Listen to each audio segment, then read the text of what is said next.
twee kragte met groottes 50 Newton en 80 Newton werk op 'n punt op 'n kartesiese vlak in. Hierdie 80 Newton sal slegs oor 'n x-komponent beskik, terwyl die 50 Newton krag kan verdeel word in 'n x-komponent en in 'n y-komponent. Eerstens moet ons die grootte van die vertikale komponent Fi bereken.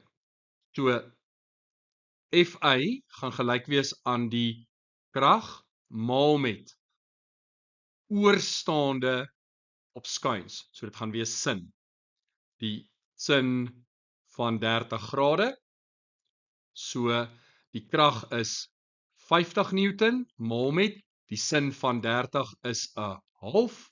So in hierdie geval weet ons dit is 25 Newton. Bereken die grootte van die resulterende krag of die netto krag. Nou kom ons kyk. Ons het reeds die 80 Newton se x-komponent, want is die enigste komponent waaroor die 80 Newton beskik. Vir die 50 Newton weet ons reeds ons y-komponent is 25 Newton.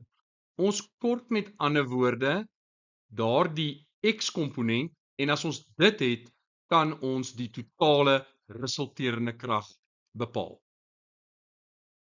So as ons die x-komponent van krag F wil bereken, dan is dit krag F maal met, nou is dit aangrensend op skuins, so dit is die cos van 30 grade en die krag weet ons is 50 Newton maal met 0,866 en dit gee vir ons 'n x-komponent van 43,3 Newton.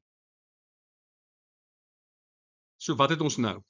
Ons het die 80 Newton na regs, ons het die 43,3 Newton na links. 80 is groter as 43,3, so daar gaan 'n resultant na regs wees wat die x-komponente betref. So my resultant wat x betref is 80 minus 43,3 en dit gee vir jou 36,7 Newton. So daai blou pyltjie is 36,7 Newton. En dan het ons reeds die y-komponent van die 50 Newton uitgewerk en dit is 25 Newton.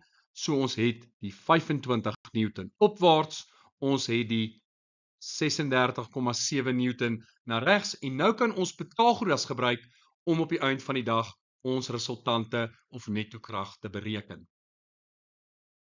Deur gebruik te maak van Pythagoras, weet ek dat my netto krag gaan gelyk wees aan die vierkantswortel van my resultante x-komponente gekwadreer plus my resultante y-komponente gekwadreer.